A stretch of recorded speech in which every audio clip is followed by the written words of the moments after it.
and she'll come and play 2 more next Monday. She has to run to a committee meeting right now. Sorry. Never a dull moment. But we're gonna now start talking about what it means to use this kind of folk material in a post-tonal context. I'm gonna send around a handout, which I'll ask, please bring this back for Wednesday, because it's gonna be the main content of what we're doing in class on Wednesday also.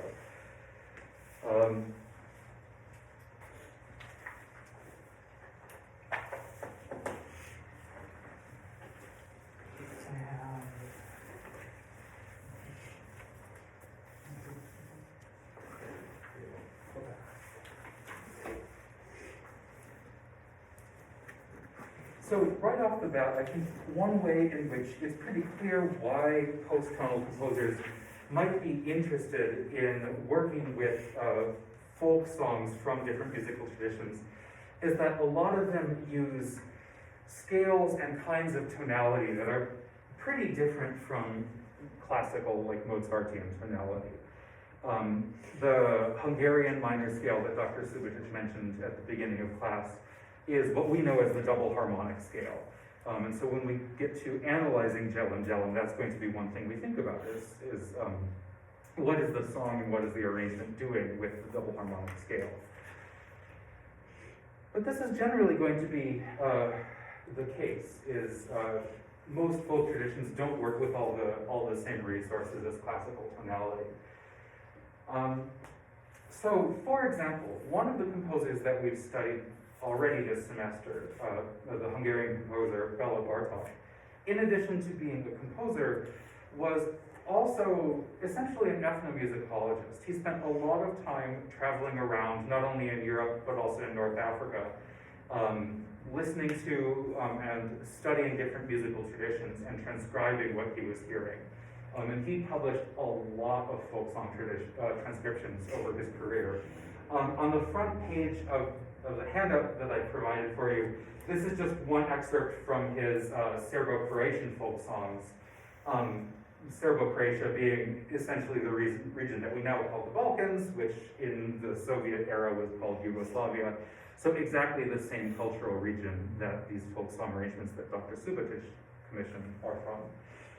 And there's a couple of things I think that we should notice about this. I couldn't find a recording of it, sadly, but first of all, I don't know if you can see these little arrows right here in the 4th measure. Those are indicating microtonal inflections. So again, this is something that definitely is stretching the regular 12-tone system of classical tonality. But that's not the only kind of interesting tonal detail in this piece. Just skimming it, and without even being able to hear it, is there anything that stands out to you as being potentially interesting for a post-tonal composer? Yeah, it's kind of a custom key signature. Yeah, the key signature is, I love custom. I would have said non-classical or untraditional, but custom actually works better. So what's going on with that key signature? We've seen Bartók do that actually in some of his other pieces. We even saw some of his pieces use different key signatures for different hands. But can you interpret the scale or the collection that's being implied by this custom key signature?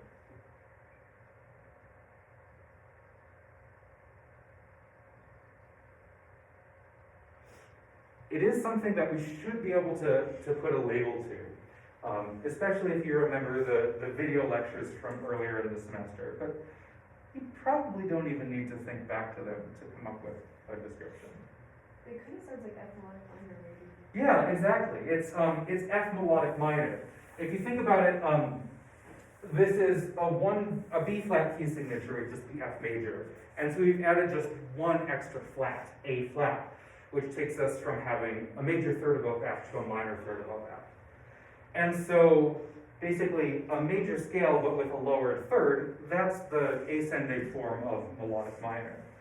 So yeah, this seems like it's being in F melodic minor. However, notice that it ends actually on G. So if that ending is a representation of what the tonal center is, then this actually may be some kind of mode of the melodic minor scale. Can you figure out how we would label it This question you would have to think back to the videos from the beginning of the semester. But how would you describe F melodic minor but with G as the center?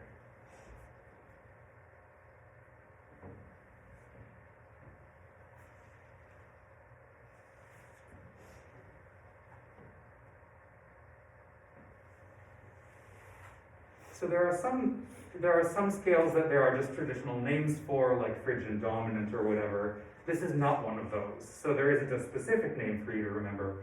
But there are two other ways to label non-classical scales. There's the mode of kind of label, like the 12th mode of whatever.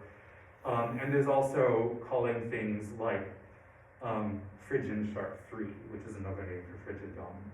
So can you figure out how you would apply either of those labels to this?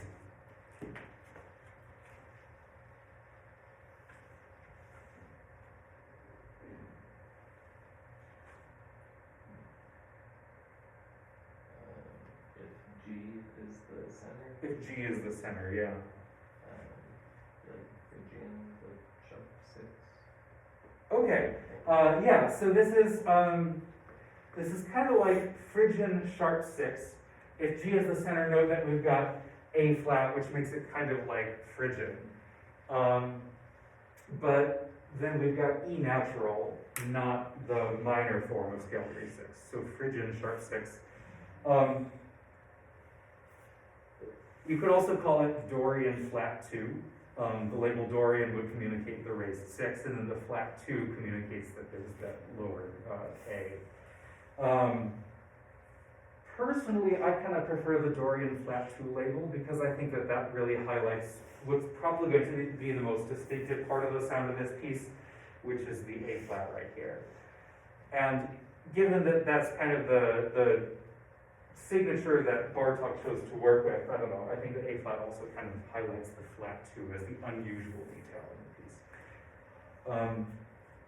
You could also call this the second mode of melodic minor, right? Because if F melodic minor starts on F, then starting on scale 3/2 with the same collection would give us the second mode of melodic minor. Anyway, so these kinds of considerations are, I think, one reason why doing folk song arrangements has proved really interesting to composers from the 20th and 21st centuries. Now, this is not an arrangement. This is just a transcription. This is from Bartók's ethnomusicological work. And actually, in this publication, it's not just a transcription of a bunch of songs, but it's also kind of like a theory or analysis of how they're structured. So I wanted to share with you also an example of a composition where Bartók took a folk song and then turned it into his own arrangement or his own composition. And so here on the bottom of the first page of the handout, I've reproduced for you one folk melody that Bartók did use in a composition in his 8 improvisations on Hungarian peasant songs. We're going to listen to the second movement of that, or the second improvisation. But here's the tune that it was based on.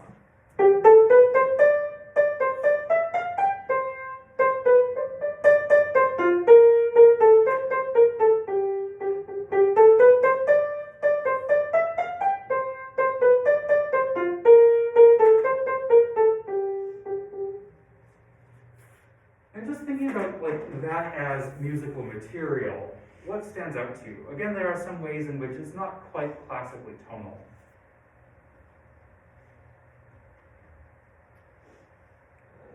At first, it seemed, well, I guess the whole time, it seems like G is the center, but we don't have an F sharp, so it's kind of like Mixolydian at first, but then the B flat comes in.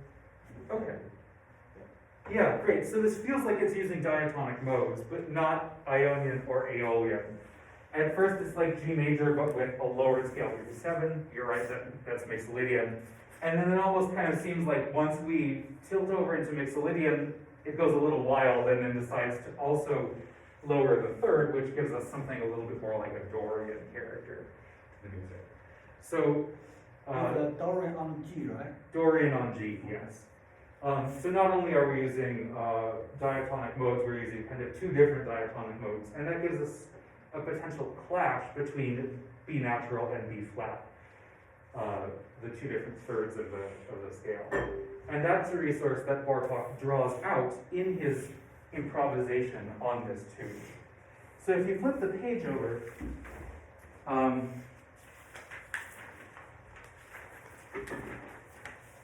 here we've got Bartók's improvisation based on this. And I think you can see in the right hand the beginning of the melody, right? That ascending scale clearly references the beginning of the tune. But the first thing that we hear in this piece is actually that. That's going to be kind of our main harmony for the piece, the main building block in the accompaniment, this half step. And I think Bartók is getting that half step from the potential for half step conflicts between the major and minor thirds of the original melody. So Bartók is kind of taking something from the folk material and turning it into like a post-tonal resource for it. Let's go ahead and listen to it.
So that's clearly a composition by Bartók. That's clearly no longer just a folk song. And one element in here that I want to highlight is if you look on the second page, midway down the page, there's a vivace section right here. Let's think about what's going on in the harmony at this moment. So the left hand is playing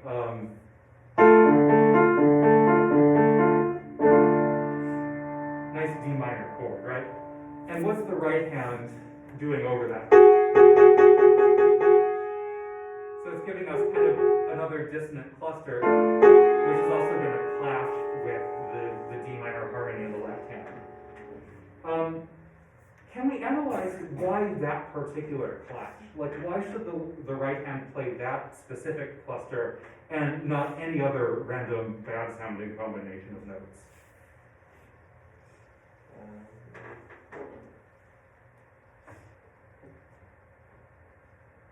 Well, it's the minor and major third thing. Okay, it's the minor and major third thing. We've got D minor as the harmony, but the right hand is giving us a major third. So it's giving us exactly that dissonant split. So I feel like that really explains the F sharp well. What about the G sharp? Can we make any sense of that? My first thought was to think of it as an A flat instead. It's Okay. kind of like sort of like the Locrian flat five conflicting with the normal natural five. Okay, I love that. In other words, another way of phrasing what you're saying is Bartók expands that half-step dissonance to not only the third of the chord, but also the fifth of the chord. So we've got essentially D major with a lower third and a lower fifth, which gives us a lot of dissonance. Yeah, I think that's a good way of thinking about it. I also would suggest that if we think about D minor, but with a sharp 4, the G sharp, that gives us one of the modes, or like 5 notes from one of the modes of the double harmonic scale. So it's possible that Bartók is also thinking about the potential for these kinds of allusions to these kinds of non-classical scales. scales.